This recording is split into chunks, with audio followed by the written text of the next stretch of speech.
พิธีแห่พระพุทธรูป9 องค์และพระไตรปิฎกจากโครงหล่อประติมากรรมลานสร้าง บ้านโนนแก้วเมืองศรีโคตะบอกไปหาสำนักวิปัสสนากรรมฐานวัดป่านาคูน้อย เพื่อเกี่ยมสมโพธิแล้วนำไปประดิษฐานต่ออยู่ที่แขวงพงศลีสำนักวิปัสสนากรรมฐานวัดป่านาคูน้อยบ้านนาคูนเมืองนาไซทองนครหลวงเวียงจันทร์ได้จัดงานบุญใหญ่ส่งท้ายปีระหว่างวันที่16-21 ธันวาคม 2025ร่วมสมโพธิพระพุทธรูปและบูชาทองหล่อพระพุทธรูป9 องค์เพื่อนำไปประดิษฐานอยู่แขวงพงศลีโดยก่อนจะก้าวไปสู่พิธีสมโพธิพระและหล่อพระพุทธรูปนั้นในตอนเช้าของวันที่18 ธันวาคมผ่านมาได้มีพิธีแห่พระพุทธรูป9 องค์ที่รอไปก่อนหน้านี้และพระไตรปิฎกจากโครงหล่อประติมากรรมลานสร้างเมืองศรีโคตะบอกนำมาประดิษฐานอยู่สำนักวิปัสสนากรรมฐานวัดป่านาคูน้อยเพื่อกะเกี่ยมจะเฮ็ดพิธีสมโพธิซึ่งนำโดยพระอาจารย์ศรีทนสยวงศ์สอนหัวหน้ากรรมาธิการเผยแพร่ศีลธรรมและปฏิบัติกรรมฐานศูนย์กลางอพส.สัมพันธ์แห่งสปป.ลาวมีพระเถระนุเถระเจ้าภาพเจ้าศรัทธานักเรียนชาวบ้านนาคูนตลอดฮอดมวลชนชาวพุทธเข้าร่วมอย่างเป็นขบวน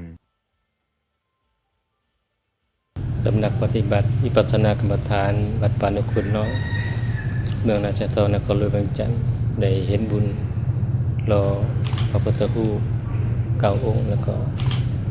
ที่สมโพธิพระพุทธรูป9 องค์ในระหว่างวันที่16-21 ธันวาคม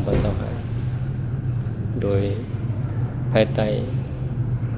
การเห็นบุญมีจุดประสงค์เพื่อเป็นว่าเต่าโฮมความสมัคคี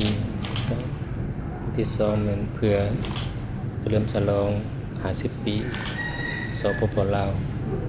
ที่3เนี่ยเพื่อแสดงถึงความเป็นว่าศรัทธาของออกตนญาติโยมศิษยานุศิษย์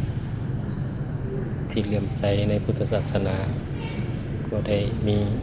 งานบุญขึ้นมาซึ่งกิจกรรมของบุญดังกล่าวนี้ก็มีวันที่1เลยแม่นสาธยายพระไตรปิฎกทุกๆวันที่2เลยแม่นอบรมศีลธรรมกรรมฐานแก่น้องๆนักเรียน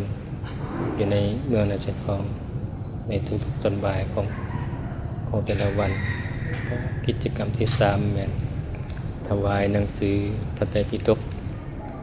ที่ออกตนญาติโยมมีศรัทธาได้บูชามาถวายให้แก่คณะสงฆ์วัดป่านาคูนจำนวนอยู่7 ชุดเป็นภาษาลาวเพราะฉะนั้นกิจกรรมเหล่านี้ก็จึงมีความหมายความสำคัญในด้านการเผยแผ่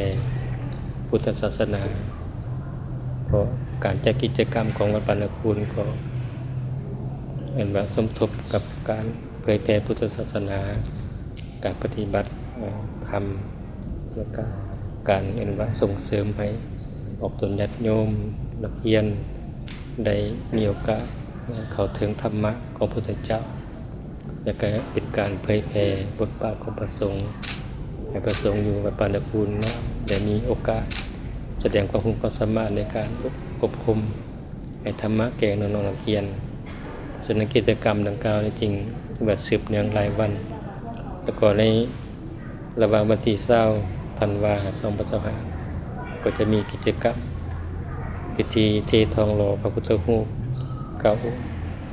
พระพุทธรูป9 องค์ที่รอในวันที่20นี่แม่นจะได้ไปประดิษฐานอยู่ที่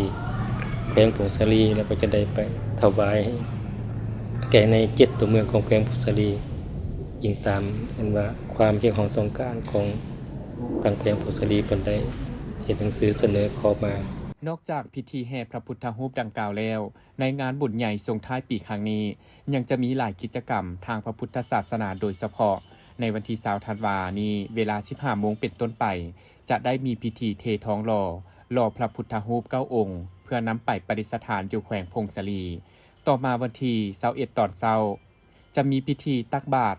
พระสงฆ์80 องค์และในตอนแรงแต่เวลา 18 โมงเป็นต้นไปจะได้มีพิธีสมโพธิพระพุทธรูป9 องค์ที่แห่มาจากโครงหล่อประติมากรรมลานสร้างโดยจะได้นำพาพระสงฆ์สามเณรและออกตนญาติโยมชาวพุทธสนิกชนร่วมสมโพธิพระพุทธรูปตลอดทั้งคืน